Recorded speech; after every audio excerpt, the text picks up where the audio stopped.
what does this day bring? Ata? Sun all day. Actually, my app says it's going to rain at noon. Sun. Rain! Sun! Rain! Listen, I am going to buy my own boat. Who is with me? Give me my fish. Hey, you, down here in the bucket. Me? Do you see another old man looking at me? Stop talking and go back to being a fish. Come and dead me. I will. If I jump out of this bucket, I will slap you with my fin. Slap, slap, slap.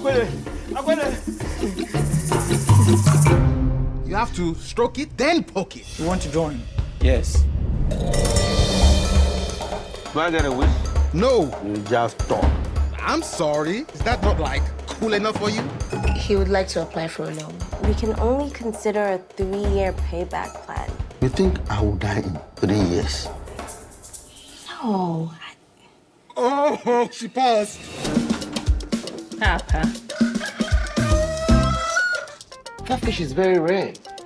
How much? Priceless. I need a message first. The message is, eat me. We are screwed. Trust me, gambling is like swimming. It's in my DNA. Where is school? I miss his Jesus fish. One thing about being Olu is we always value the ones we love. Wow. So, one trip to Accra, and the man has become a poet. Shut up.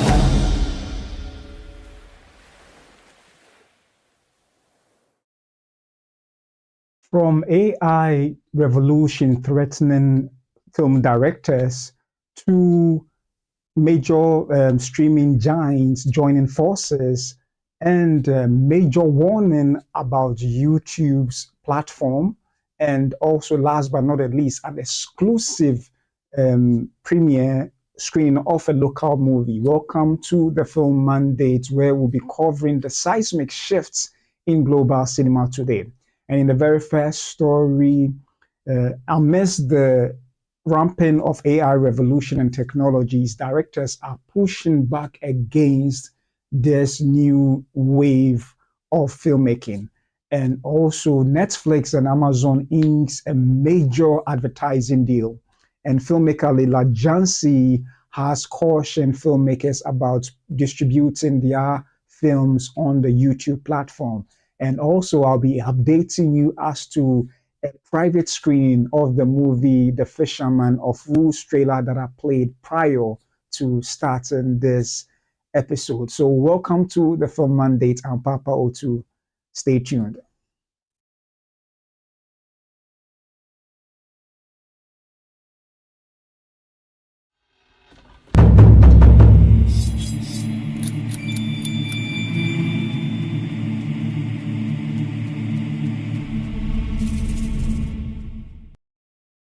Hello and welcome back once again to the Film Mandate, where I bring to you movie news, reviews, and reactions, both from the African front and the international scene. So thanks so much for joining me for this very episode of the Film Mandate. So let me just start with the exclusive screen we had at the Silverbird Cinemas. For some time now, just as you've been observing, I have been playing the trailer to The Fisherman, a production that I had the privilege of working on together with other wonderful cast and crew.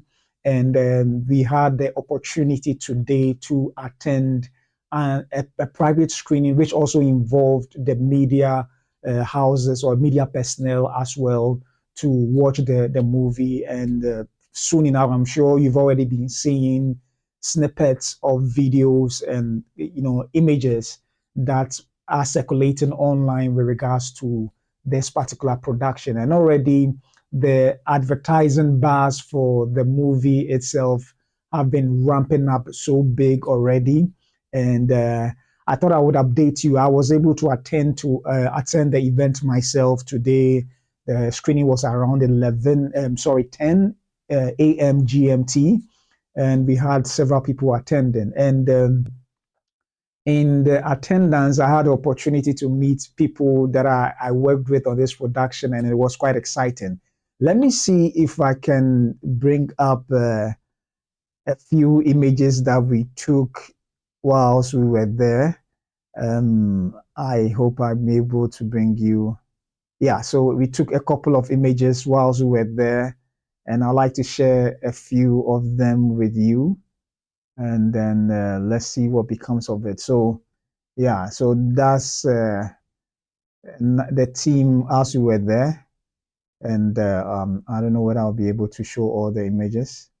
Yeah, but yeah, so that's myself and a couple of team members that worked on the production, and I thought it's nice to share since I went to this private screening, and it was exciting because the amazing thing about this particular screening is that even though you had a lot of crew members and cast members who watched it, they were sort of moved by what was crafted at the end. Sometimes while shooting a film, yes, you know the storyline, you know what it entails and everything, but the complete composition, usually you don't get to, you can anticipate how it's going to look like, because you know the storyline and everything. But when it's finalized, it takes a shape of its own, or a nature of its own, different from how you perceived it whilst you were filming it. So it is quite an interesting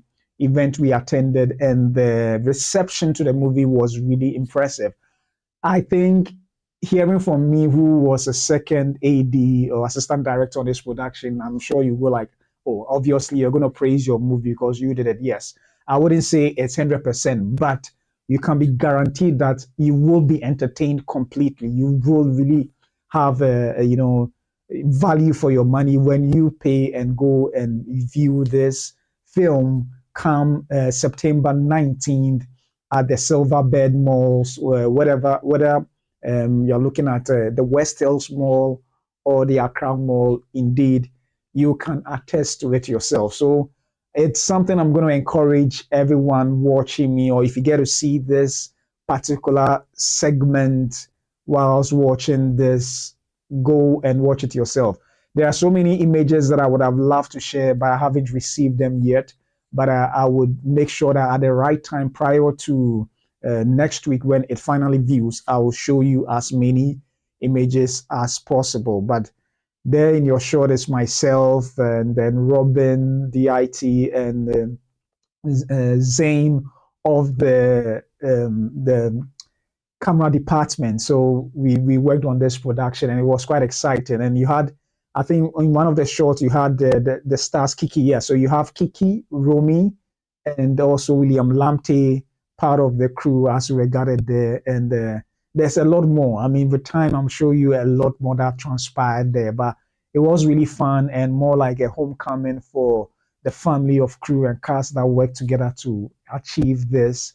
And you also had so many other people from the media fraternity gracing the occasion to lend their support and spread the word out there. So make a time for yourself to go and watch it and verify whether it is indeed what I say, and you can give your own verdict on as to whether it was worth it or not. But I can guarantee you that you will indeed be entertained. It's very comical, and it has a lot of lessons to teach in there as well. So make a time make a time to go watch this particular production come September 19th and verify for yourself as to how entertaining this film is. So thanks so much. So we'll be moving on from this very first story and then delve into the next one.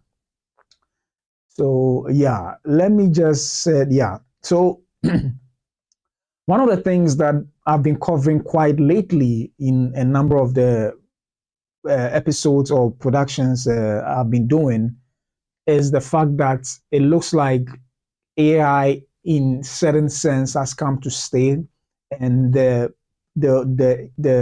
film companies or the technology companies pushing the AI tools or apps are now ramping it up so high, so much that there are several institutions coming up with fully fledged AI movies. However, traditional directors or directors are pushing back against what they term as an app making a movie rather than being human centric. They feel that an app shouldn't be an avenue to replicate art. It can support it one way or the other, but it's not supposed to replace it, completely. So currently at the Toronto International Film Festival, there were a number of filmmakers who were present, and at the event, they had a number of things to say. And I want to just read just some paragraphs to capture what they had to say. So you had Paul Greengrass, who is one major director who has produced some powerful films. And you also have that of, so let me just read it quickly. And so let me just take it from this angle. So our one filmmaker who did, let me start from this part. Okay, so I'll read from this section that says that Paul Greengrass left. So Paul Greengrass left audiences breathless with his latest new verite adventure that has Matthew McConaughey as an embattled bus driver saving children in the 2018 Paradise wildfires. None of them mentioned AI explicitly. They didn't have to. Their pro-human vehemence was evident in every quote and frame. One filmmaker who did mention AI did so with stridency. Guillermo del Toro, whose Pinocchio was conceived as an ode to the human over the machine, was emphatic on the subject. We live in a world that now wants to tell us loud and clear that art is not important. They want to insist it can be done by an app, that it can be done by anyone. He said at the TIFF Gala, where he received an award, we cannot allow that to happen. We cannot allow that to happen. So that is quite a very passionate plea from a very powerful film director who has really honed his craft and is a force to reckon with in the industry. And I must say, I do understand him to an extent, because one way or the other, he has his benefits. No two ways about that. But then when it comes to art, as artists would say, it needs that human touch. It shouldn't be left to algorithm crafting a piece that should be human inspired and a whole lot. So I do understand where he's coming from, and I can understand the frustration where it looks like that would shortchange a lot of things that human beings could have done and that human beings ought to do. But it looks like with the initiatives being put in place, studios are likely to cut down costs, and that would indeed lead to a lot of job losses and a whole host of other issues. So I could understand the plea by the Paul Greengrass and particularly Guillermo del Toro, saying that art shouldn't be subjected to the sole creation by an app. And that I do agree. You need human beings to be part of it. But the funny part of this entire conversation that happened at TIFF event was that after his plea and everything, there were also these technological companies who were there to promote their AI, apps that they have come up with and models, and they were pushing it to film industries to let them know that they can make movies faster and far cheaper.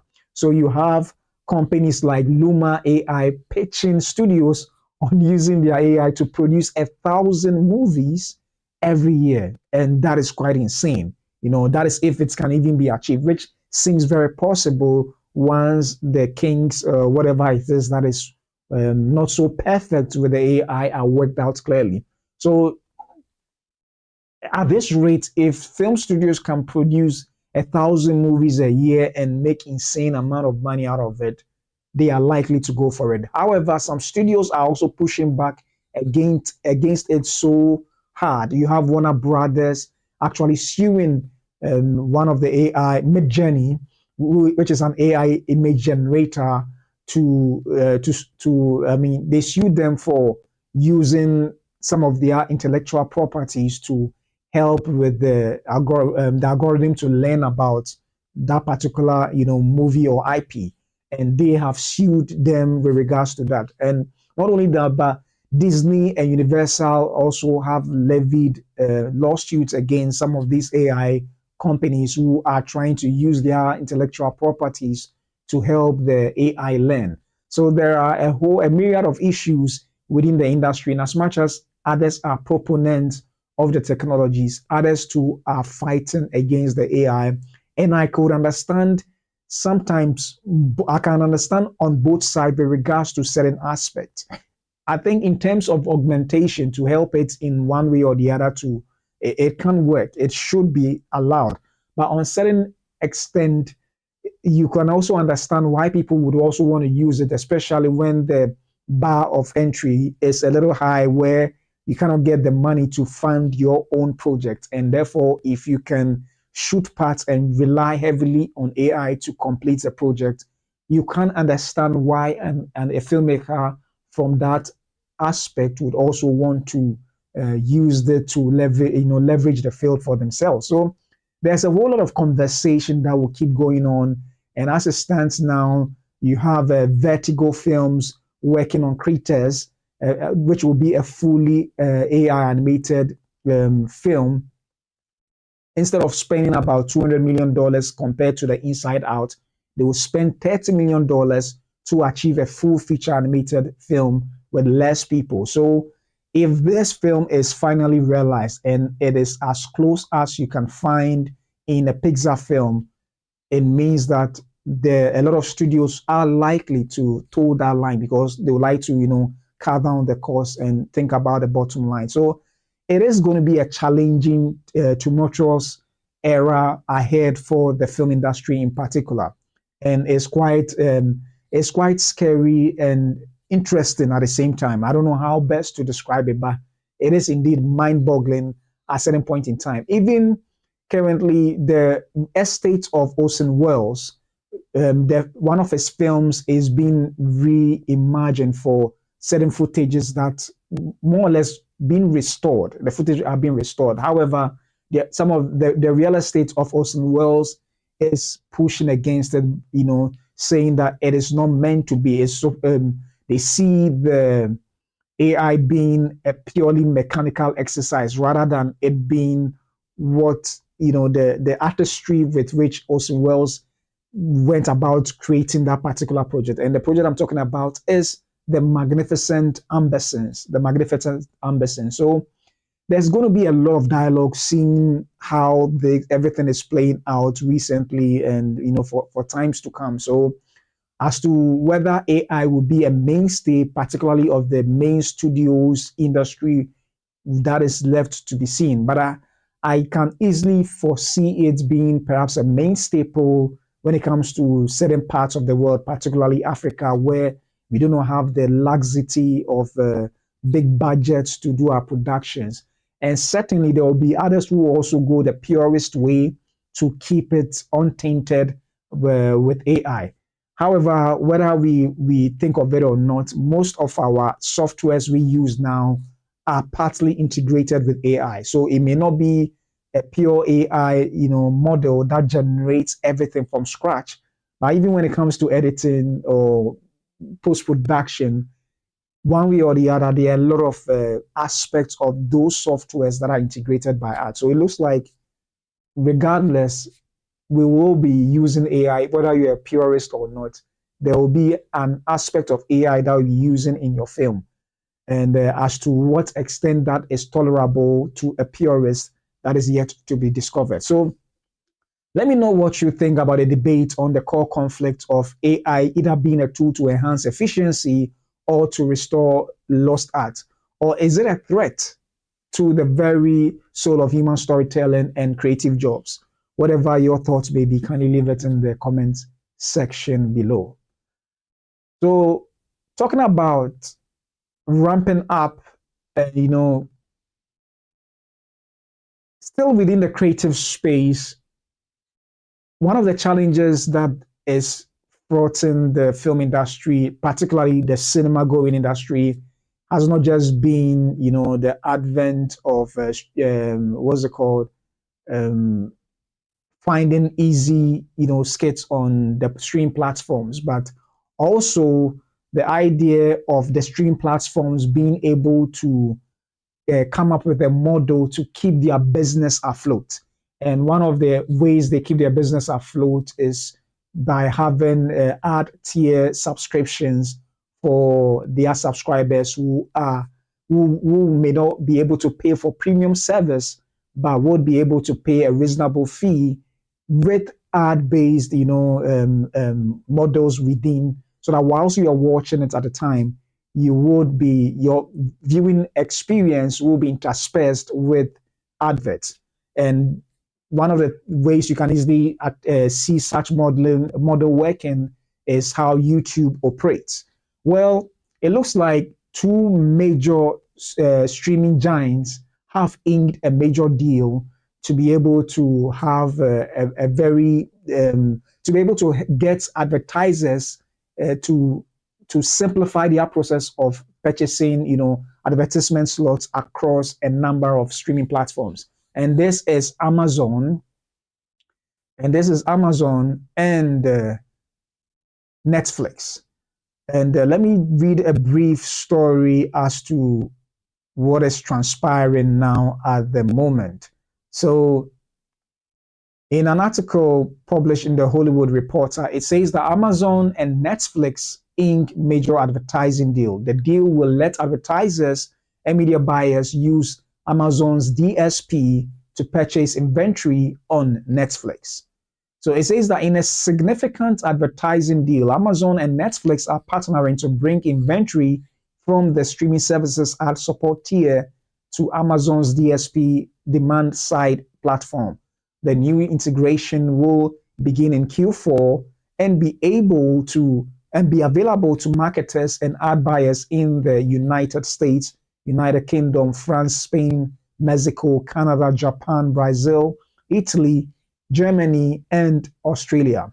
The deal is notable as Amazon not only owns and operates a major ad-supported streaming platform itself, Prime Video, but also now will be able to programmatically buy advertising across all the major US streaming services via Amazon's DSP.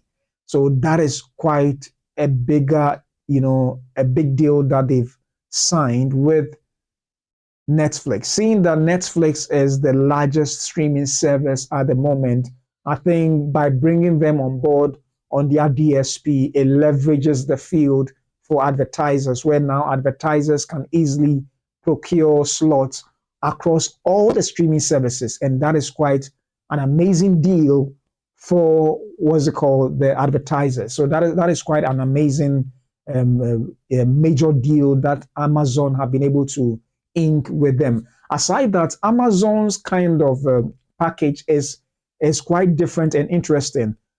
As a matter of fact, if you have an Amazon subscription, even not with regards to the TV, the streaming side, once you are a registered paying subscriber to their Amazon service as a whole, you have the basic tier for the streaming service. So in terms of the volume of people they have who may not necessarily subscribe directly, or freely because they have their account, they still have the data where they can advertise to a large number of people. Now, take a look at it. They don't only have Netflix, but they also have all these people, subscribe to their their ad DSPs that they are working on. So they have HBO on it, they have Peacock, and all the other major streaming on this particular deal. So now adding Netflix to this particular package makes it easier for advertisers who in particular would be advertising across all the major US streaming services and part of Europe and parts also of Latin America. So that is quite a very big deal.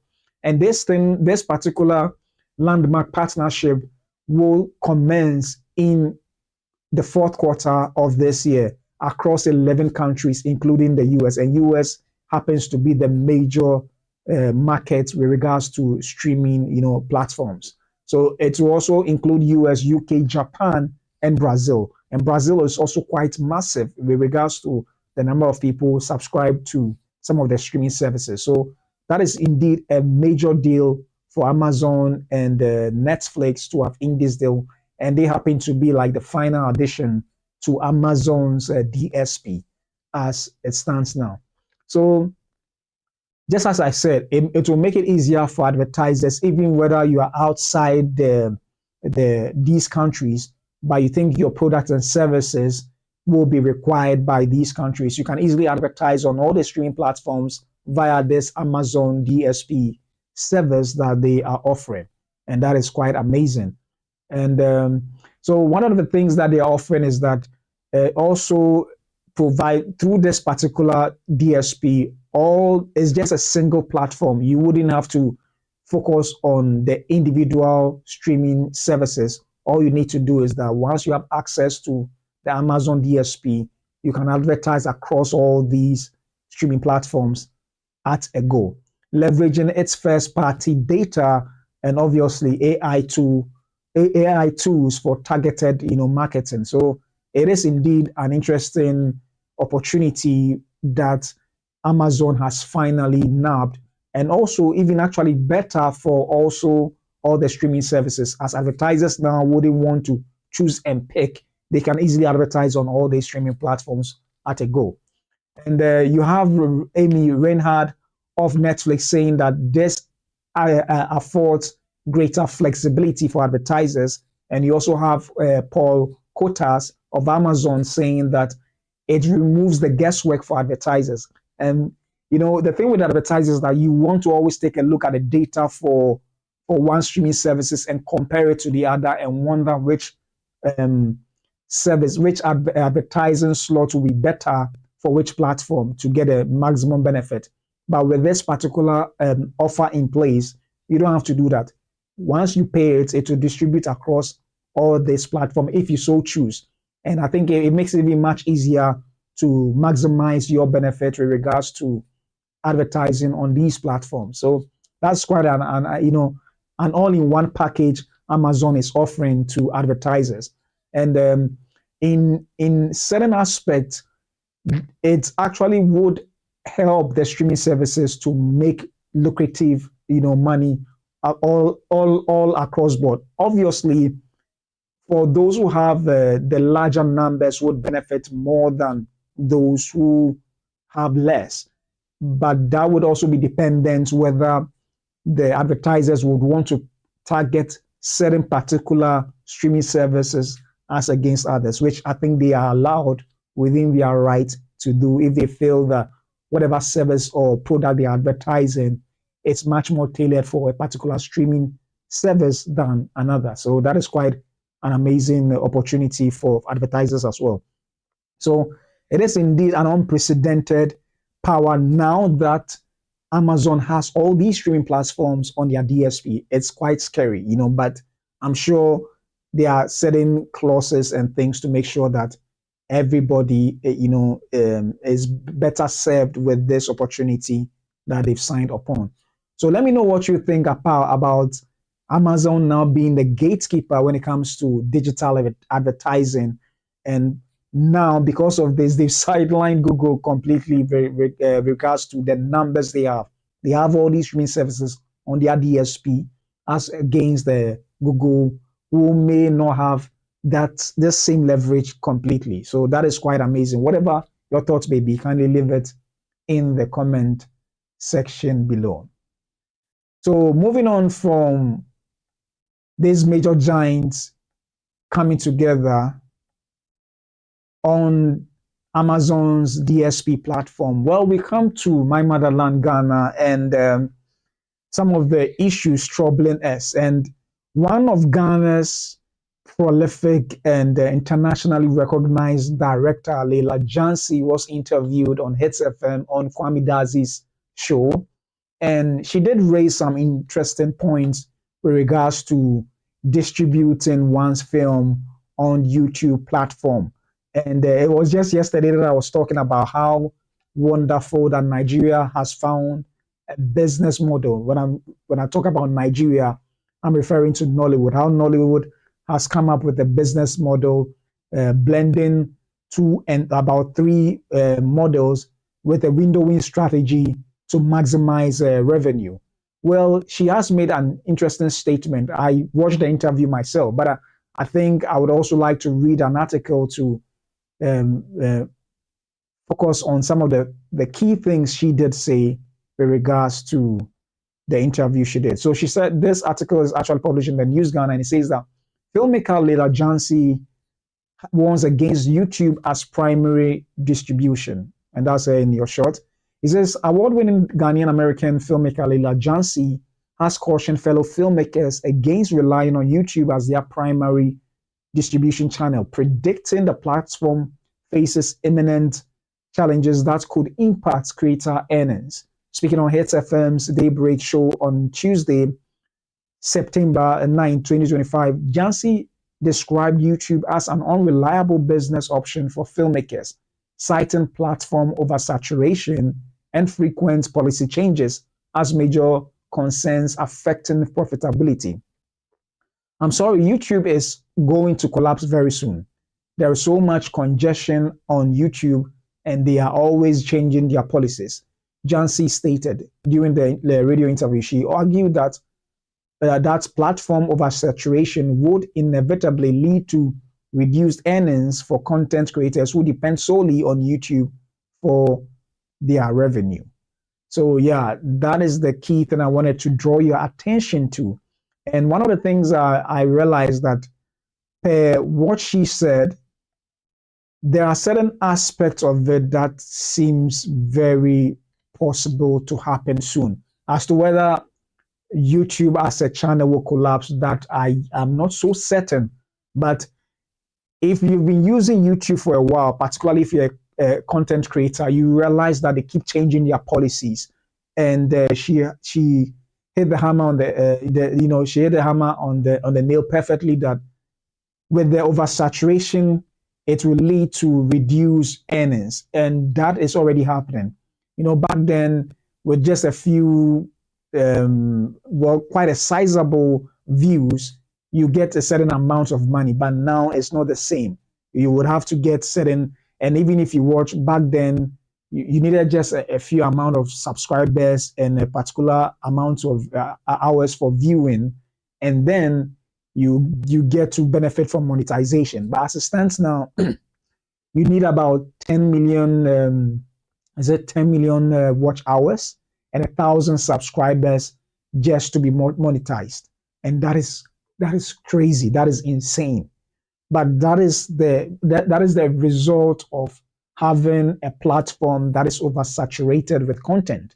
So I clearly do understand. And then secondly, yes, with this ongoing changing of policies due to the oversaturation, it will affect filmmakers whose primary platform is actually YouTube, because in that case, you may never be able to make your money back. And one of the key things she raised, which I think makes perfect sense, is the fact that piracy, you will not be able to curb piracy on the YouTube platform, because it is much easier to download it on YouTube as compared to even other streaming services. And even with that, pirates have found ways and means of being able to link it to certain sites. So it is indeed what she says actually makes sense. And quite recently, we've been facing a number of challenges in the country where filmmakers have been complaining bitterly against TV stations who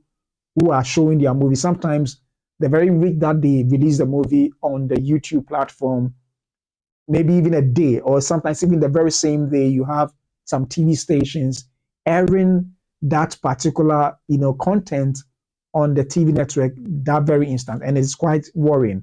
So with Leila stressing on that, it does make sense. And she speaks about so many other stuff, but her primary concern is the fact that YouTube is not the best place to put it at. And listen, it is possible for YouTube at a point in time to go out of business and not work again.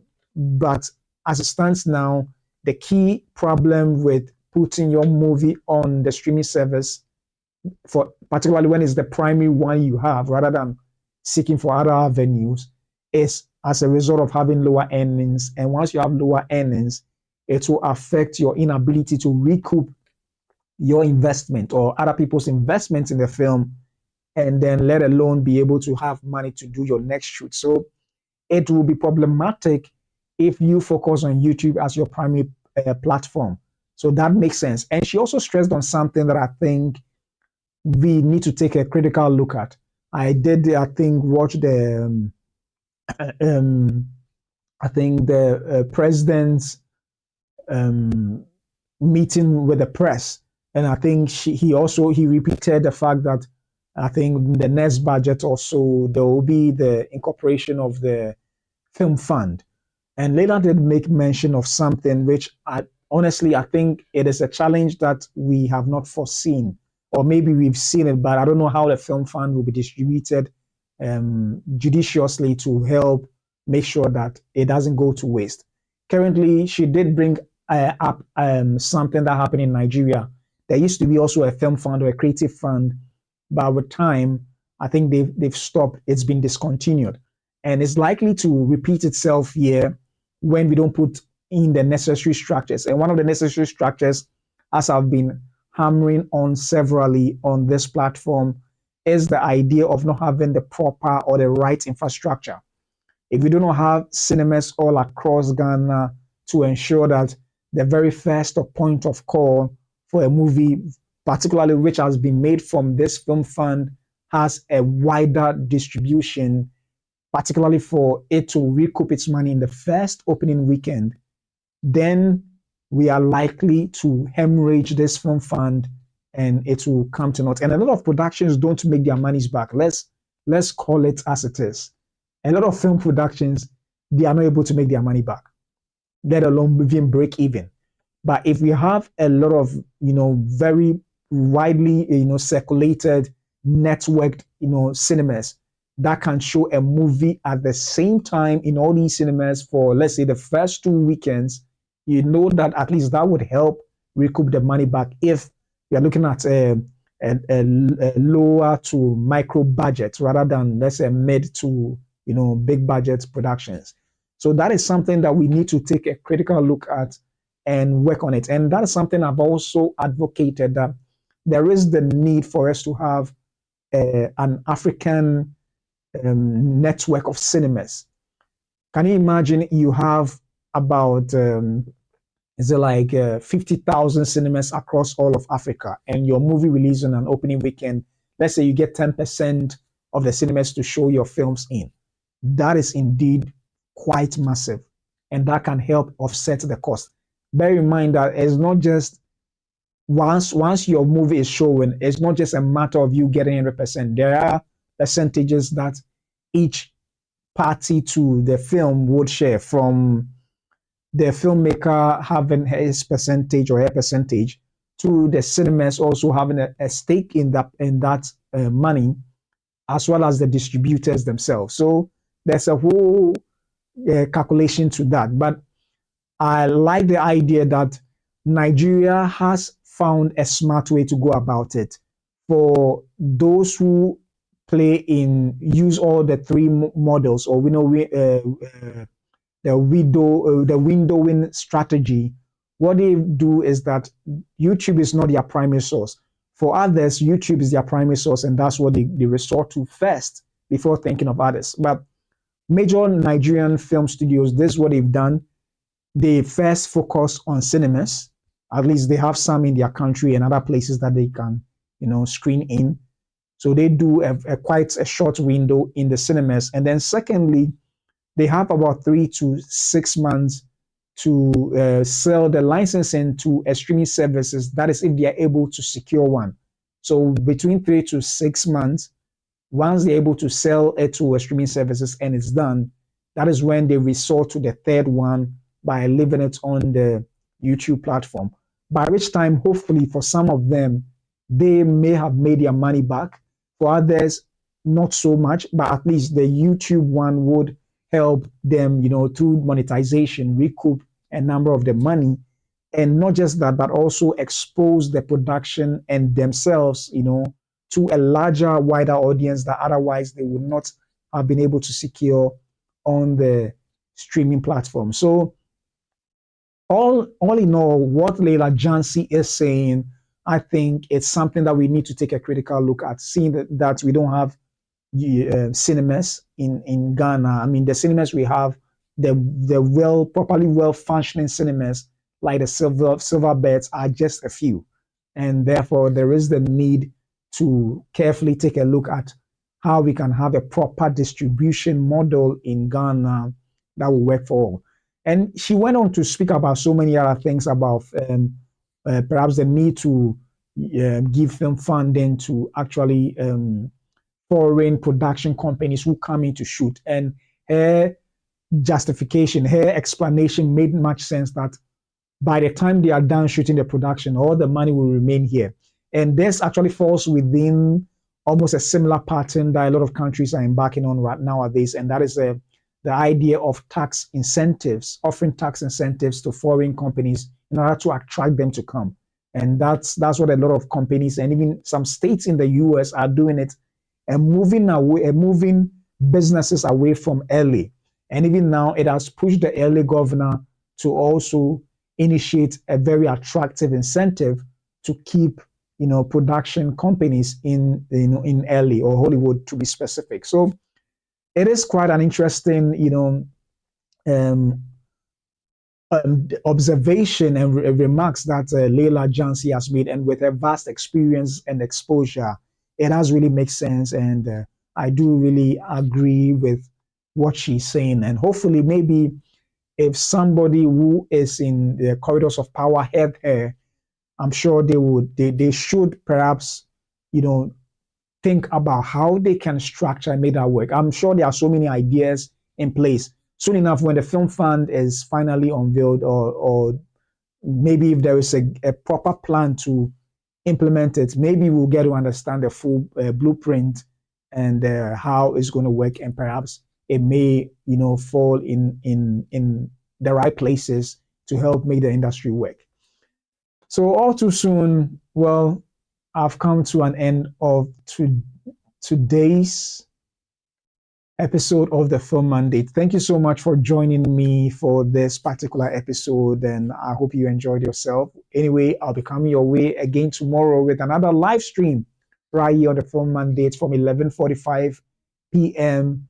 GMT into the next day. I'm Papa Otu, and I'll see you soon. Bye-bye.